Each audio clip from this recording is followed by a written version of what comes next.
W dzisiejszym odcinku programu Ogród Warzywny powiemy m.in. o suszeniu ziół i mrożeniu szpinaku. Zapraszamy!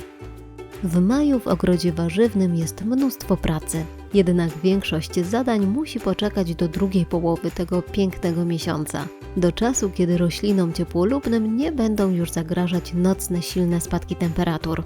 Cały czas dbamy więc o rozsady, wnosząc je do ciepłego pomieszczenia, gdy są zapowiadane przymrozki. Ja wnoszę swoje, gdy prognoza przewiduje mniej niż 4 stopnie Celsjusza. Teraz dom bardziej przypomina szklarnię. Nie mogę się już doczekać cieplejszej aury. Rośliny warzywne bardziej odporne na chłody rosną spokojnie w gruncie i na podwyższonych grządkach. Niezmiennie dbamy o ich podlewanie i odchwaszczanie. Obserwujemy je też pod kątem szkodników. Sprawdzamy, czy nie pojawiły się mszyce. One jako pierwsze zazwyczaj atakują nasze uprawy. Objawem ich obecności są poskręcane liście. Czarne lub ciemnozielone mszyce niszczą młode, najdelikatniejsze liście szpinaku.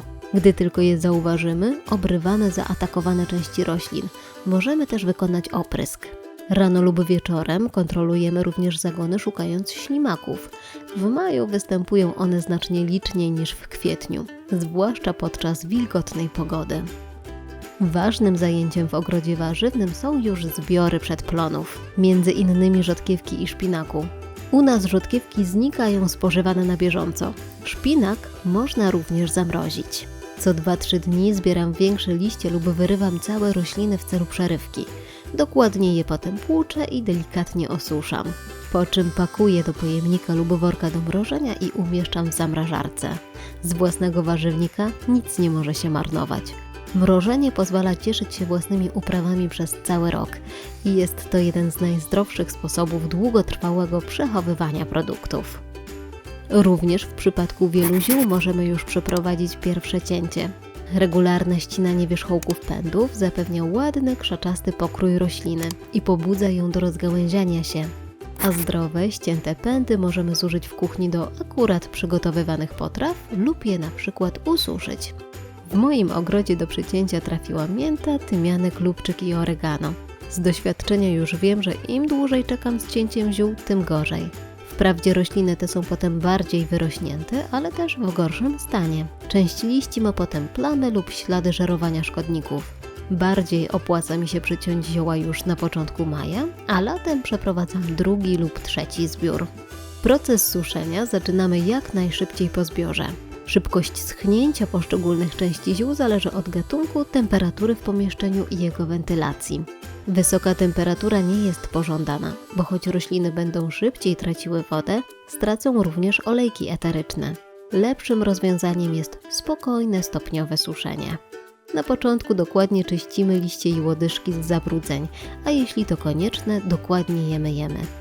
Delikatnie osuszamy i wiążemy w niewielkie pęczki, po 5-6 łodyżek, maksymalnie 10, które potem wieszamy liśćmi w dół w jakimś stosunkowo ciepłym, suchym i o ile to możliwe ciemnym miejscu. Ja porównuję to do suszenia grzybów. Większe pęczki nie nadają się do suszenia, gdyż mają bardzo ograniczony przepływ powietrza, a tym samym utrudnione odprowadzanie parującej z nich wody. Podaje się, że optymalne warunki suszenia ziół to 32 stopnie Celsjusza w pierwszej dobie i 25 stopni w kolejnych. Jeżeli uda nam się je spełnić, to rośliny powinny być ususzone już po 4-5 dniach. Niewielkie ilości ziół lub same liście suszymy nieco inaczej. Możemy je po prostu rozsypać na rozpiętej gazie. Moja mama używała też w tym celu papieru śniadaniowego. Ja robię tak samo. Pamiętajmy, aby zioła o bardzo silnym aromacie, np. miętę, melisę czy lubczyk, nie suszyć w pobliżu innych ziół. Miętę i lubczyk możemy też mrozić. Takie zioła idealnie nadają się później do sosów, zup, koktajli, deserów czy zimnych napojów.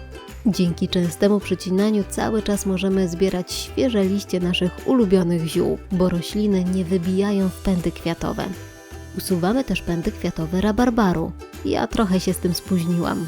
Należy je wyciąć jak najwcześniej, ponieważ kwitnienie osłabia te rośliny i wypuszczają mniej liści z pysznymi ogonkami liściowymi, na których nam zależy. I to wszystko na dziś. Zapraszamy na kolejny odcinek z cyklu Ogród Warzywny.